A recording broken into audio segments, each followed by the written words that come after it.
Dark Souls is among the most iconic, memorable, and best games of all time. It's the game that is brutally difficult, but still always manages to remain fair. It's the game where you get your ass split open by goofy looking monsters and enjoy it.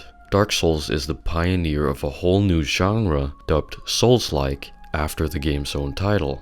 It's so known and important in the gaming industry that every time someone reviews a game that is in any way difficult, they always compare it to Dark Souls. But today I'm not here to praise the game, I'm here to complain.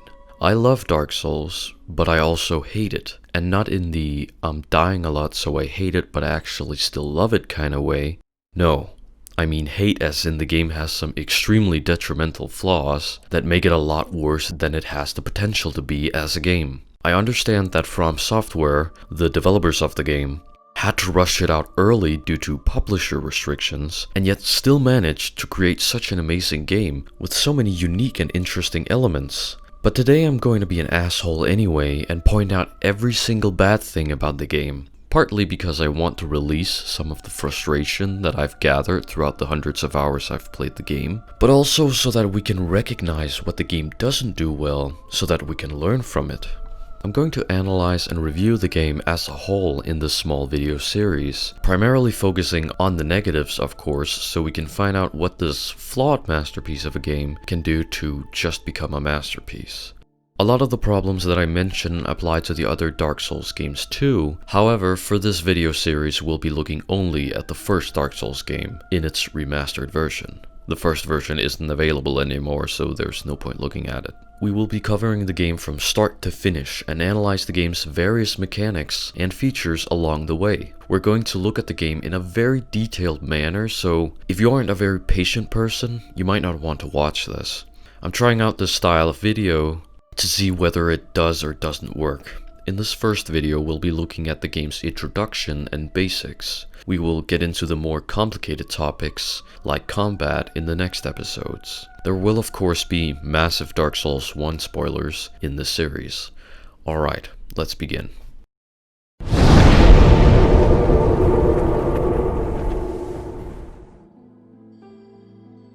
Before you even get into the game, you need to create your character.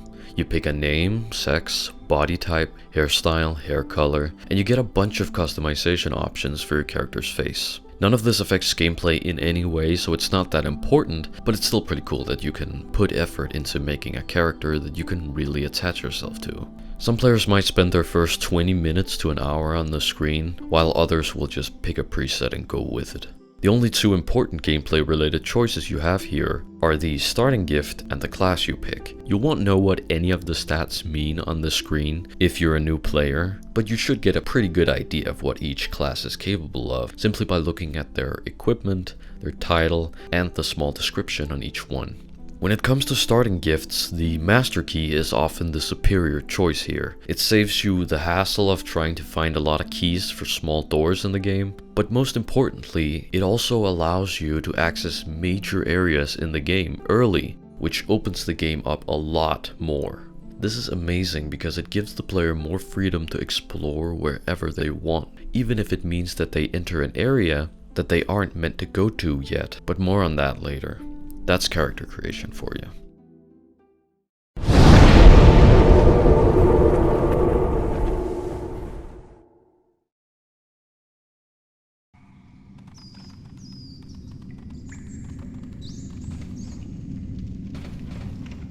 The Undead Asylum is the game's first area and serves as the tutorial. Your character starts out locked in a cell and is freed by a knight who drops you the key to your cell.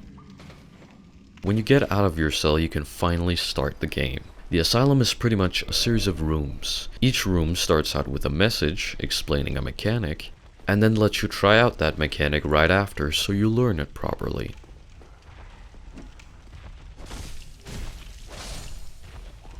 You learn to attack, to lock onto enemies while fighting. You learn that bonfires are checkpoints that you can rest at to regain lost HP, and you learn to block with a shield.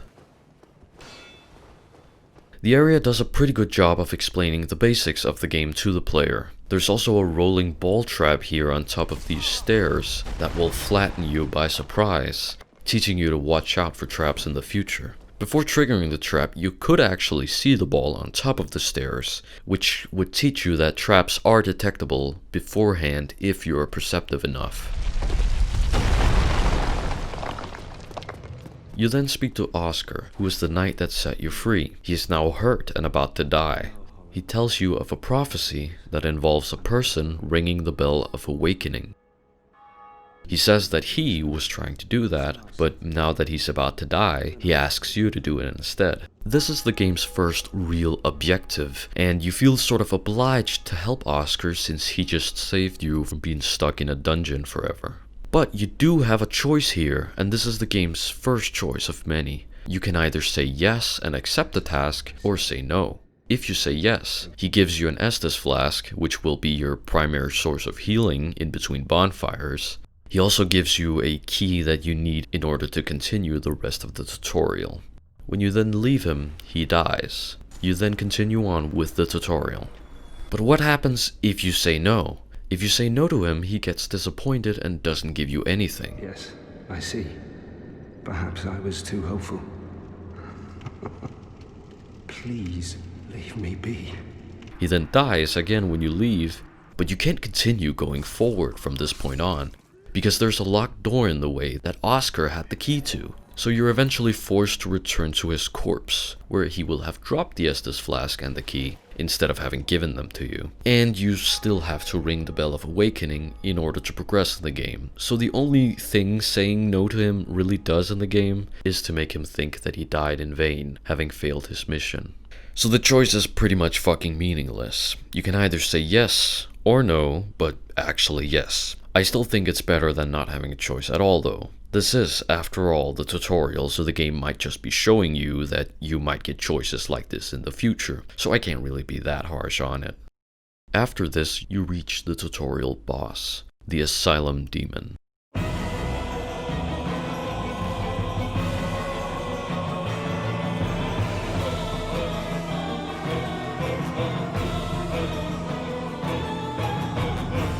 This boss is big, slow, has very predictable moves, and has a beautiful design. This is a great first boss, since it isn't that strong. All of its attacks are slow, predictable, and won't kill you in one hit.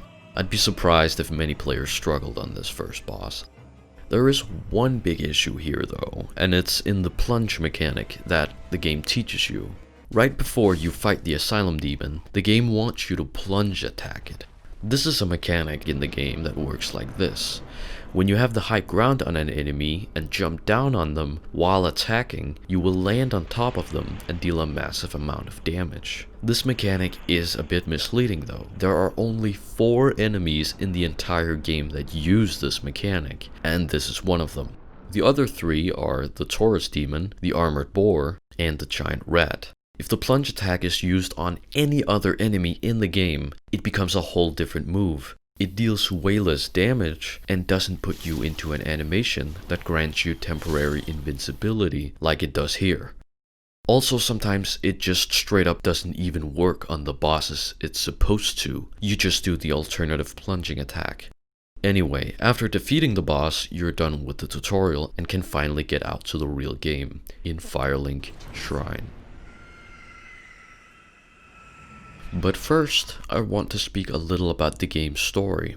I didn't mention this, but after you're done creating your character, you're shown a fancy cutscene explaining the game's lore and backstory. I don't have any issues with the backstory and lore of the game, so this is the only time we'll be talking about it, unless it has something to do with the gameplay. Anyway, in this cutscene, the basic principles of the game's lore are explained to you. The lore in Dark Souls is quite vague and can be confusing to both new players and veterans. Throughout the game, it might seem like the developers intentionally made the world vague and confusing in order to trick people into thinking that the lore is a lot deeper than it actually is. But this is not the case. There are plenty of clues, dialogue, item descriptions, and more that both directly and indirectly explain why everything is the way it is. There are also some big Dark Souls YouTubers that have made a lot of lore explanation videos describing the story and lore in more detail, which I encourage you to check out. They're quite interesting. They show you that almost everything in Dark Souls is connected and actually does make sense in the game,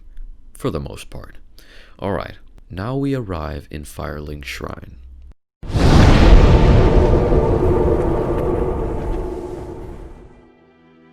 We arrive in Firelink Shrine right after the tutorial. This is the game's main hub area. It serves as your safe haven. It's roughly in the center of all the worlds that the player can explore. It has numerous paths that branch out into all the other places in the game. And you're able to choose between 3 paths here already from the get-go. Also, it's the biggest gathering place for NPCs, so you'll come back here a lot to talk with them. Have you business with us? If not, I'd prefer to keep a distance, if possible. Right when you arrive in Firelink Shrine, a message appears on the screen, telling you that you need to level up at bonfires and kindle them. This is where most players will level up for the first time, and I think this is a pretty good opportunity for us to talk a little about stats and leveling. A new player probably doesn't know what each stat means, but luckily they can press a button to get an explanation of what each one stands for. You level up using souls. You get souls from defeating enemies, but you lose them when you die. You can get them back, however, if you are able to get back to the place you lost them without dying.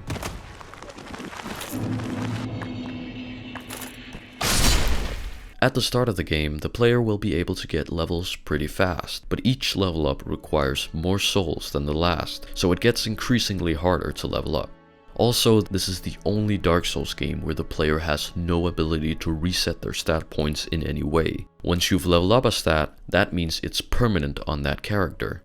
This can be a bit dangerous since a player might level up a stat, get tired of it or realize it's not for them, and then start leveling up another stat while still having dumped a massive amount of levels into a stat that they don't use, which makes their character a lot weaker overall. However, this does also make the stat system more interesting. It makes your character feel more unique, since you can't just re-roll their stats by the snap of your fingers. I am a bit torn between the 2 options here though. Having the ability to freely change your stats as you please would make your choices less impactful, yeah, sure, but on the other hand, having to make a whole new character and run through the entire game just to get proper stats is also pretty annoying. Dark Souls 3 has a pretty good compromise. It allows you to reset your stats 3 times per new game cycle. This means that you need to beat the game and start in New Game Plus in order to reset your stats again after those 3 times. 3 times might even be a bit much though. Maybe once or twice would have done the job right too. One thing I definitely don't like about the stats though is the fact that they don't explain a very important part of it to the player: caps. All stats can be leveled up to 99, but that isn't entirely true. All stats have a level at which they start slowly giving diminishing returns. This is known as soft caps within the community. Let's take Vitality as an example, the stat that dictates your maximum HP. I have taken the stats on the Fextra Life wiki page for the game, and I've constructed a chart here that tells you the amount of HP you get from each level up in Vitality. As you can see, you get increasingly more HP per level with only slight deviations up until level 30. But here you hit the soft cap and you start getting less HP per level. Even worse is the second soft cap, which causes extreme diminishing returns. When you start hitting the level 51 area and above, at this point you get so little HP that it's not even worth leveling anymore. A similar chart can be made for every single stat in the game, and this is really dangerous. A new player might want a pure strength character and therefore dump the majority of their levels into the strength stat, not realizing that after reaching level 40 in strength, the diminishing returns are so extreme that it's not worth leveling anymore. This is especially bad for the attunement stat. The attunement stat determines how many spell slots you have, meaning how many spells you can have equipped on your character at a time. The more you level the attunement stat, the more spell slots you get, but you don't get 1 slot every level. For your first spell slot you may need to level up twice, then you need to level up 3 times for your next one, then 4 times for your next one, and so on if you want to keep on getting more spell slots. However, this stat hard caps out at 50, where you will have 10 spell slots in total. This means that you don't get any more spells from this point on. You can still level attunement up though, all the way to 99, but there's absolutely no benefit in putting even a single point into the stat after level 50 because you don't gain anything, and this is very bad game design. I think it's pretty reasonable to assume that most players don't look up spreadsheets online every time they level up a stat. So I don't think it's that unreasonable to assume that a lot of people have been tricked by this and wasted a lot of stat points. Attunement is a stat that doesn't show how it impacts the character before they hit the level threshold to get a new spell slot. Right before a player got their last spell slot at level 50, they had to level up 9 times from level 41 to get that slot, so it would make sense for players to think that they now need to level up at least 10 times in the attunement stat before they get another slot, but they won't get a single slot, even at level 99. So I'm pretty sure that at least a decent handful of people have leveled up a stat like attunement a good bit past 50 before they realize that they don't get any more spell slots, and they just wasted hours of grinding.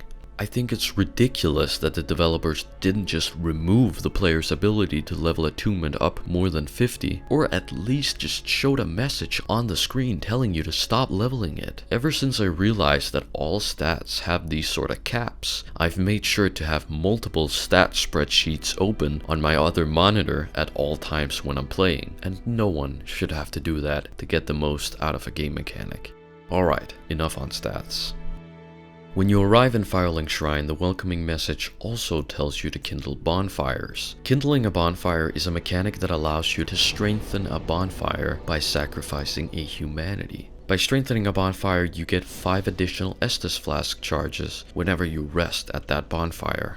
However, in order to kindle a bonfire, you also need to be human, which means that you also need to spend a humanity to become human. Kindling bonfires is a way to make an area of the game a bit easier, since you'll have more healing going through it, allowing you to make more mistakes without dying. Oddly, you cannot kindle the bonfire in Firelink Shrine, despite just having gotten a message telling you to kindle bonfires.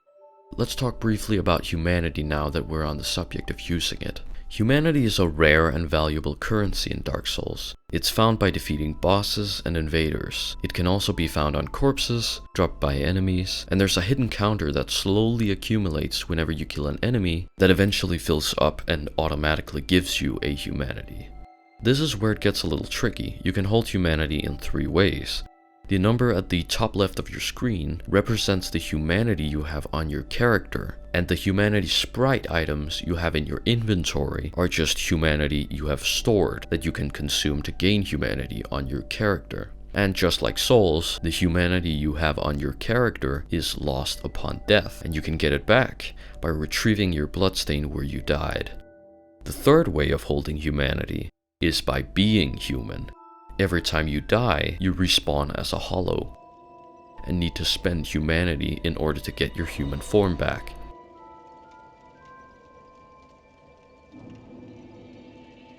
When you die as a human though, the single humanity you spent on becoming human is lost permanently, and you cannot get it back from your bloodstain. Alright, now comes the interesting part, what you use humanity for. Up until now, the only thing you know that you can spend humanity on is becoming human, so you can kindle bonfires to make them give you more Estus charges. But actually being human is the most important thing here though. When you aren't in human form, you are in hollow form, which makes your character look like the result of a failed abortion that somehow managed to escape the hospital and survive, and is now a fully grown adult. But of course you can always return to human form if you have a humanity. The issue though is that being human does more harm than good to you. You see, the good thing about being human from a gameplay perspective is, of course, firstly that it allows you to kindle bonfires, but it also opens up for the multiplayer part of the game, which means that you can summon other players to help you,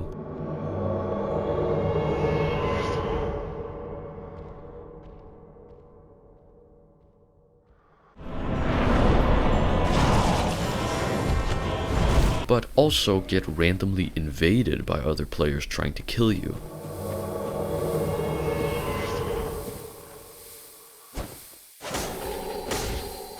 Well, We'll talk more about the multiplayer in depth in a later video, but it's important to talk a little about it now as it's relevant to humanity.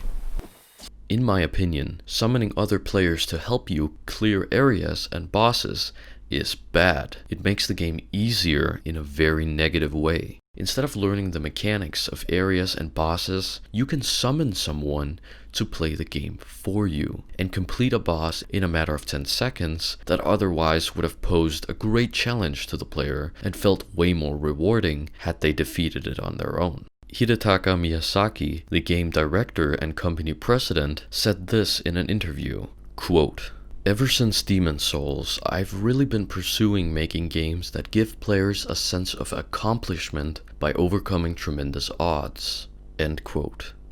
This statement sums up pretty well why the games are so popular in the first place. They're challenging and difficult, but that's what makes beating them feel so satisfying. I get that some people might not be able to beat certain parts of the game without help. Some people might be mentally or physically disabled and still want to enjoy the game, and they should definitely be allowed to do so. But for the vast majority of players, I think they sabotage their own experience by summoning other players and NPCs to help them. Summoning someone to help you defeat a boss is like trying to piece together a jigsaw puzzle while all the pieces slowly move themselves into their correct place without you ever touching them. Kindling a bonfire is a way more acceptable way of decreasing difficulty. Healing mid-combat by using an Estus flask is already risky, so increasing the charges you have in your flask just means that you can survive longer, but only if you have the skill to survive and use your flasks right in the first place. That leaves us with invasions. Other players can invade your game and try to kill you. As being human opens you up to these invasions, it suddenly becomes a lot more dangerous to wander the world in human form. I swear to God, the feeling you get when you hear the sound of an incoming invader appearing in your world is the scariest in all the Souls games combined, because you know what's about to happen.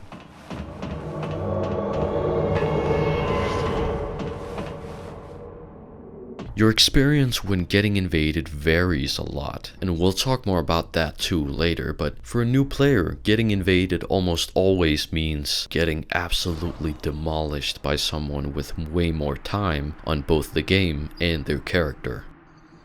Taking all these things into consideration shows us that being human really isn't that great. The only inherently good gameplay benefit you get from being human is the ability to spend humanity to kindle bonfires. But the downside is opening yourself up to these invasions. If you play by the philosophy of not summoning others to help you, which I really think you should, remaining hollow is often superior to being human, if you aren't planning on kindling every bonfire you see anyway. This is pretty annoying since you might have spent a very long time on making a cool looking character in the character creation menu just to end up looking like this anorexic bacon zombie. Also, the game's story puts a lot of emphasis on hollowing being something really bad. Goodbye then. Be safe, friend. Don't you dare go hollow. Oh, hello. Terrific to see us both in one piece, and pray that you never go hollow.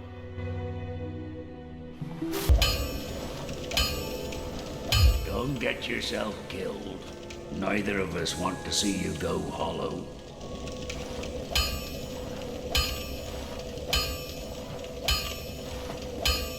Becoming hollow means that a person has lost their purpose in life and have gone mad. This can happen to a lot of NPCs later in the game. They become mindless zombies that attack you despite having been good friends with you. And so many enemies that you fight throughout the game are hollows that you kill because you know the person inside is gone and all that is left is an empty husk that kills all it sees. So why the fuck is it a viable strategy, and perhaps even a superior one, to remain hollow throughout large portions or maybe even the entire game? Dark Souls 2 solves this problem pretty decently. In that game, being hollow means that you have decreased max HP, so the player is encouraged to be human at all times possible in order to negate that consequence. The same cannot be said for Dark Souls 1, and I really think it's a shame that they wasted this potential. Okay, Now back to Firelink Shrine.